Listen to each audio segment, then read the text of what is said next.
talk about selling your stuff, shipping your stuff, and storing your stuff. I'm doing all three.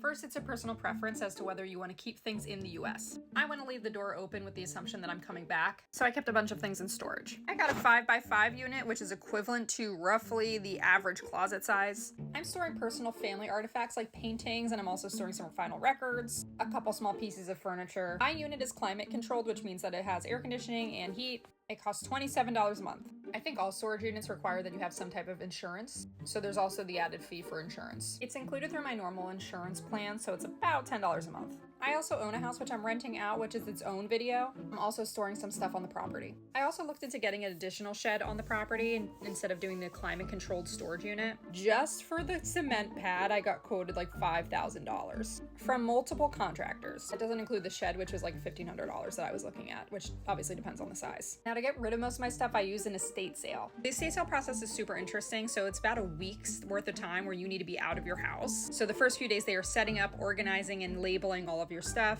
and pricing it. And then the estate sale happens over like 2 to 3 days over a weekend. This eliminated a solid 90% of our things. And if you've ever tried to sell things on the internet, you know how freaking annoying it is, like through Facebook Marketplace or Craigslist. So I'm personally glad that I did the estate sale option, but depending on the stuff that you have in your house, they will cost upwards of 30 to 40% of sales. And in my case, I don't have like a ton of vintage furniture or an antique anything. So they took 50%. I think the thing is, like, if you have at least $10,000 worth of stuff, then they think that they can lower the rate, which they take. Like, for example, this is some of the stuff that was left.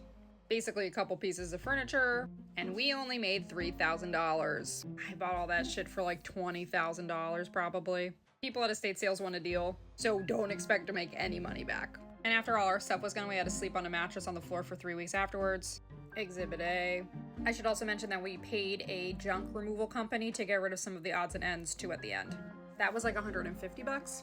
Big fan of the app Thumbtack. And whatever we didn't sell in the estate sale or get rid of on the junk removal, we tried to get rid of by selling on Facebook Marketplace and also on the Buy Nothing Facebook groups, which basically gets rid of your stuff for free. Worst part of my move for sure. Dealing with people on the frickin' internet.